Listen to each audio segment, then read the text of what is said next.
Game in Ireland is about to go down with the Vikings and the Steelers. Minnesota is 4-0. They're perfect in international games, although those wins all came in London. However, Aaron Rodgers, on the flip side, is 0-2 in his career in international games. And Aaron Rodgers just one win shy of passing Brett Favre for the most wins by a starting quarterback against the Vikings all time. So there's a lot on the line. But what is Aaron Rodgers looking forward to most about this international trip? Take a listen. Aaron, I know this is a business trip, but what are you looking forward to about going over to Ireland this week? Guinness. Guinness on tap is my favorite beer in the world. Aaron, and I don't really drink beer. You would say a team that drinks together, wins together. Yeah. Have you tried to incorporate that more? I'm not going to tell you that. Aaron Rodgers keeping that close to the chest, right? All right, you know who else is in Dublin right now? It is our two-time Super Bowl champ with the Steelers, Brian McFadden, repping for Steelers Nation. Ryan Wilson, also a very prominent member of Steelers Nation, joining us as well. So it's the NFL's first game in Ireland. B-Mac, we got to come to you first, my friend. I know Steelers fans travel so well. What's the vibe there? Is there a lot of black and yellow? How is it going? 70-30 in favor of Pittsburgh with the fans. The streets are filled with Steeler fans. There's so many Steeler apparel just walking around. I mean, that you can purchase. So many fans wearing Steeler gear. I literally went to a Steelers pro shop today. So the NFL actually has an NFL pro shop, and they have a Steelers pro shop. And when I tell you, on both sides of the door, the line was the equivalent of a 100-yard football field with people trying to get in and waiting patiently to get in. And then when you got in, because of so many fans being inside the shop, there's nothing available except children's size. It's been crazy. And the owner actually told me, he said he's never seen anything like this in his life in terms of owning that shop. So they're really enjoying this opportunity to have an NFL game here. Now, you know what? If anybody can pull some strings and get some merch, it's definitely Brian McFadden. So, Ryan, give us your requests, any merch that you want right here from BMAC. See what he can do. Just tell us on air so there's a record. You want a shirt, you want a hat, let him know. Yeah, Jacqueline, your family, West Mifflin. I lived in Squirrel Hill back in the day. BMAC representing Pittsburgh. I'll just tell you this story about BMAC, about how important and popular he is. We were at the Arizona Super Bowl, and he was dressed like BMAC does, like he's next level dressing, but it didn't meet the dress code. He still got in. That's how impressive BMAC is. So BMAC, give me an old school Casey Hampton 98 t-shirt. Throwback jersey. Early 2000s teams. There you go. Let's do it. That's a high request. Okay. Say no more. All right, we got it on record. It's coming to you, Ryan. Want to get into this matchup here because when we think Steeler football, we think this tough, hard-nosed defense, right? And through the first, 2 games of the season, that's not really what we were seeing. And then there was this amazing defensive showing against the Patriots. 5 takeaways. BMAC, how did they kind of build upon that in this game here on the defensive side of the ball? I think what we saw last week against the Patriots was the guys finally getting settled in. Now, if you look at the offseason regimen, there were a lot of new faces aboard of the defense, and not really participating in preseason play, I think, kind of hurt the chemistry. But finally seeing the guys settle in and play the type of brand of football we thought they would play was encouraging to see. And moving forward, hopefully that element of creating turnovers can carry over in the game Sunday, because they need to be able to do that, because that's what we expect in terms of sacks, in terms of points allowed and takeaways. This is what we expect to see from the Pittsburgh Steelers defensively. And the 2 main catalysts, Ryan, Jacqueline, that kind of jump-started their efforts were the experienced Steeler players. Cam Hayward lived up, had a great game. TJ Watt finally got home and got some sacks and put pressure on opposing on Drake May. I'm sorry. So I think those 2 guys got to be the catalyst for the continued success defensively against the Minnesota Vikings. No, that's exactly right, B-Mac. The concern is that you're not going to get 5 takeaways each and every game, and the Patriots, in large part, shot themselves in the foot with a lot of those silly turnovers. But your other point's an important one. Cam Hayward has to still continue to play like Cam Hayward, even though he's 36. He's still one of the best defensive linemen in the NFL. Derek Harmon, their rookie, finally got a chance to get on the field after injury. Defensive lineman helped there. Keanu Benton needs to play a little better than he has thus far. And look, Carson Wentz is not going to push the ball down the field. So if you can stop the run, and that's something the Steelers have struggled with in weeks 1 and 2, and then force Carson Wentz to beat you, even with Jordan Addison back, that improves your chances considerably. The problem, of course, Jacqueline, is that the Steelers are winless against the Vikings on the road, and I think the Vikings are 4-0 when they go over to the UK to play football games. All right, so let's get into the impact players to watch. Ryan, you kind of touched on it here, but you are looking at the run game for the Steelers with Jaylen Warren.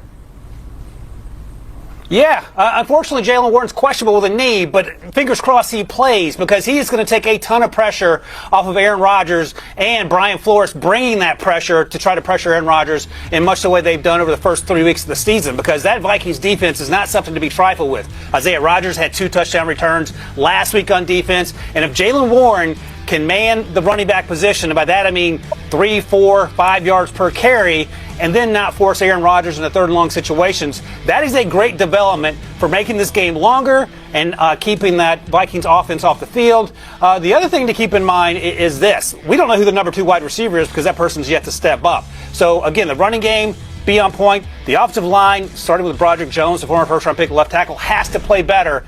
And if you do those things, you'll give yourself a good chance to win that football game. Well, for me, I'm going to transition to the defensive side in terms of my Steeler impact player to watch. And I'm going with one of the best to ever do it, in T.J. Watt. We finally saw T.J. Watt emerge, as I mentioned, last week against the New England Patriots. And usually when he does good things happen for the overall team side of things in terms of results. When he makes plays, the Steelers win ball games. And yes, he's a defensive-minded guy. He's not like a skill player on the offensive side, but his impact in terms of the overall standing point with the team is that they win ball games. So if he can jumpstart some positivity in terms of putting pressure on Carson Wentz, being impactful in the running game, everything else will follow suit. So that T.J. Watt is my impact player to watch for the Pittsburgh Steelers. Now, guys, for the Vikings side of things, we know J.J. McCarthy is out, so that means it is Carson Wentz who is getting the nod. I'm sure Steelers fans just loved watching them drop 48 on the Bengals last week. So he's also getting a new weapon in Jordan Addison, who's returning after dealing with a suspension. So, B-Mac, how much of a boost is that going to be? And are you maybe nervous a little bit about Carson Wentz and Jordan Addison and that connection if they haven't been able to kind of practice that in a real game situation?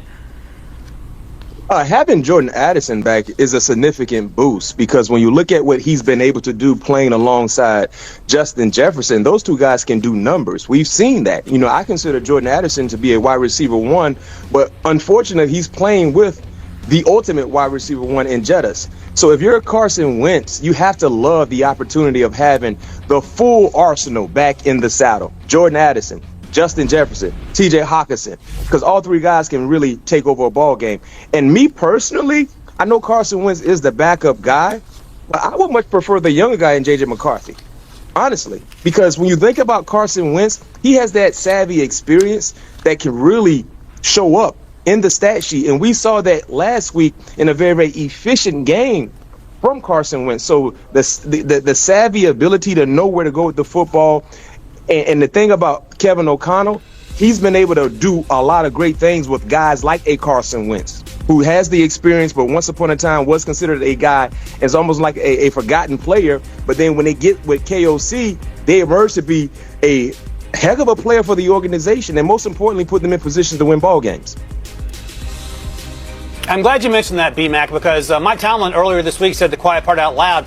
Last year's game against the Colts, he said, look, be careful. Don't knock Anthony Richardson out of the game, because we do not want to face Joe Flacco. Joe Flacco came in, and the Colts won that game. And this is a similar situation. And you could argue that Carson Wentz is playing better than certainly Joe Flacco did last year. And it's a wild time to be alive, guys. We're talking about Daniel Jones, Mac Jones, Marcus Mariota, Carson Wentz, all balling out like first-round picks that they were at one time. So it's sort of fun to watch. But I think B-Mac's point is an important one, because Jordan Addison is a wide receiver 1. He took over as a rookie when J.J. was out with that hamstring injury and missed quite a bit of time. You wouldn't have known it to watch the way Jordan Addison was playing. So to get both those guys back, to get the run game going with Jordan Mason, that dominant offensive line, along with that really good defense, those are a lot of problems to solve in another country if you're the Pittsburgh Steelers. Yeah, to your point, Ryan, it feels like we're living in some sort of simulation with like Carson Wentz, Mariota, Mac Jones, all getting the start and balling out. All right, let's get to the Vikings impact player to watch. Ryan Wilson, who is it for you? I'm going to go with Christian Darrisaw, the left tackle, who missed time last year, of course, with that injury, had the ACL. And I mentioned him for a couple of reasons. Number one, he's one of the best left tackles in the league and incredibly important to that offensive line. But BMAC mentioned TJ Watt. Guess what teams do through 3 weeks? They are running away from TJ Watt, which means typically to the left side of the offense. That's where Christian Darrisaw is. So if they get the running game going with Jordan Mason to the left side, away from TJ Watt, and Darrisaw is dominating, which is what he has done thus far when he's been on the field, that can make for another long afternoon for the Steelers. So Christian Darrisaw is my player to watch because he is so incredibly important to what they do, even though we don't spend a lot of time talking about offensive linemen. For me, I'm going with Jordan Mason, and here's why. He provides a different element to their offense in the running game. He's bigger than Aaron Jones. He leans on defenders, and when he gets going, it's hard to stop. Just ask the Cincinnati Bengals. And then when you look at this matchup against the Pittsburgh Steelers, week 1, Breece Hall went off. Week 2, Kenneth Walker didn't only just walk, but he ran through the Steelers defense. So if you're Jordan Mason, there has to be an opportunity mentally that you believe you can have similar like success that we saw from guys like Breece Hall and Kenneth Walker in the running game against the Pittsburgh Steelers. All right, the time has come for a game pick. The Steelers, 2.5-point dogs in Dublin. BMAC, I will give you first word. Which way are you going? And I think I know. Of course, being an underdog, you don't need points. This is a money line play for me. I have the Pittsburgh Steelers winning by 4, 16-12. I think it's going to be a low-scoring game. Brian Flores' defense is going to be feisty. The same can be said for Terrell Austin and his defensive efforts. Give me 16-12 in favor of the Pittsburgh Steelers.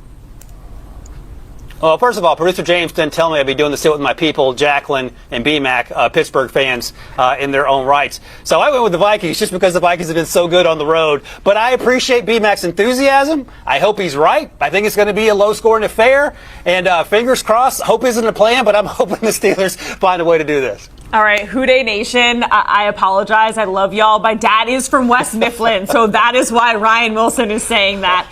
BMAC, enjoy your time, my friend. I cannot wait to follow along on social media with all Steelers Nation in Dublin. Go ahead. If it's possible for me to get some Guinness shipped to you guys, I definitely will. So I'm gonna see what's going on. I'm actually at the bar right now. BMAC, we're gonna hold you up on that promise, my friend. We have the receipt, so we'll be looking forward to a package from the bar you were at, some nice Guinness from the bar. BMAC, enjoy your time. Ryan Wilson.